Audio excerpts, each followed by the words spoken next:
Hello viewer, मैं निशात अहमद स्वागत करता हूं आपका अपना चैनल जीएस ऑनलाइन पर। तो दोस्तों, आज के इस वीडियो में मैं बात करने वाला हूं हिंदी ग्रामर से उपसर्ग और प्रत्यय के बारे में। उपसर्ग और प्रत्यय के बारे में इसको बहुत अच्छी तरीके से आज दोस्तों हम लोग इस वीडियो में समझेंगे। इसलिए बिना स्किप किए हुए इस वीडियो को अंत तक ज़रूर देखें। बहुत छोटा वीडियो होगा मगर बहुत महत्वपूर्ण वीडियो होगा दोस्तों। चलिए दोस्तों, शुरू करते हैं। उपसर्ग। देखिए, उपसर्ग को हम लोग समझेंगे तो किसी भी शब्द के शुरू में, किसी भी शब्द के पहले आकर, मान लीजिए ये एक शब्द है और इसके पहले एक दूसरा शब्द आकर इस शब्द को किसी दूसरे माने यानी किसी दूसरे अर्थ के लिए बना दे, उसी को हम लोग उपसर्ग कहते हैं। यानी किसी शब्द के पहले आकर कोई शब्द उस शब्द का एक दूसरा अर्थ बना दे, उसको हम लोग उपसर्ग कहते हैं। क्या कहते हैं? उपसर्ग कहते हैं। ठीक है।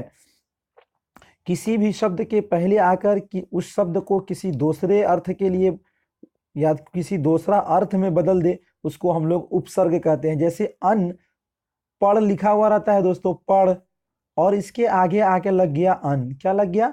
अन। अनपढ़। तो ये क्या हो गया? जो पढ़ा लिखा नहीं, जाहिल व्यक्ति को हम लोग कहेंगे अनपढ़। ठीक है।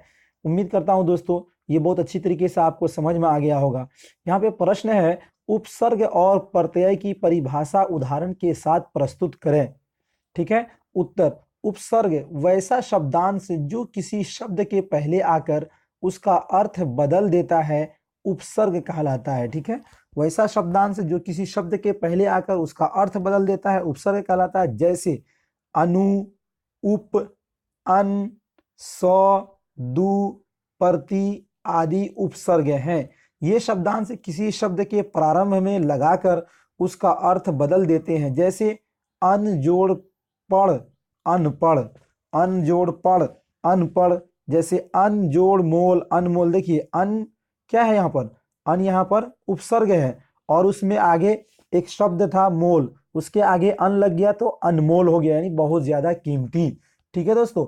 उम्मीद करता हूं दोस्तों ये बहुत अच्छी तरीके से आपको समझ में आ गया होगा। जैसे संकल्प, कल्प रहता है, उसके आगे सन सम आकर लग जाता है तो संकल्प हो जाता है। ठीक है। इसी तरह दोस्तों हम लोग पराजय, पराजय को राजय के आगे, ठीक है, जय के आगे परा आगे लग गया तो पराजय हो गया, उपसर्ग हो गया। उसी तरह प्रत्यय, अब हम लोग प्रत्यय को समझेंगे।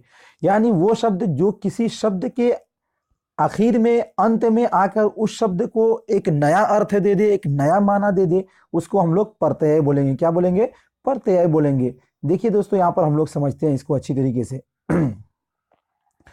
प्रत्यय वैसा शब्दांश जो किसी शब्द के अंत में आकर उसका अर्थ बदल देता है, प्रत्यय कहलाता है। वैसा शब्दांश जो किसी शब्द के अंत में आकर उसका अर्थ बदल देता है, प्रत्यय कहलाता है। जैसे जैसे देखिए, भला शब्द के अंत में आई प्रत्यय लगाकर भलाई शब्द बना। देखिए भला एक शब्द है, ठीक है, और इसके आखिर में आकर लग गया आई, आई लग गया तो भलाई हो गया, तो इसको हम लोग प्रत्यय बोलेंगे। ठीक है। इसको क्या बोलेंगे? प्रत्यय बोलेंगे।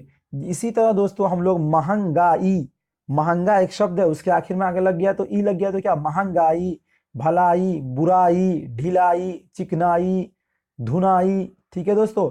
उम्मीद करता हूं दोस्तों कि ये वीडियो आपको बहुत ही अच्छा लगा होगा, आप अच्छी तरीके से समझ गए होंगे। इसका स्क्रीनशॉट लेकर दोस्तों इसको हम लोग याद रख सकते हैं और इसको और भी अच्छी तरीके से समझ सकते हैं। कई एग्जाम में यहाँ से क्वेश्चन पूछे जाते हैं और इसका परिभाषा भी पूछा जाता है, आप इसको अच्छी तरीके से याद कर सकते हैं। दोस्तों ये वीडियो आपको अच्छा लगा तो लाइक और शेयर जरूर करें। यदि आप हमारे चैनल पर पहली दफा आए हैं तो हमारे चैनल को सब्सक्राइब कर लें और बगल में घंटी वाले आइकॉन को प्रेस कर नोटिफिकेशन को ऑन कर दें। बहुत बहुत शुक्रिया।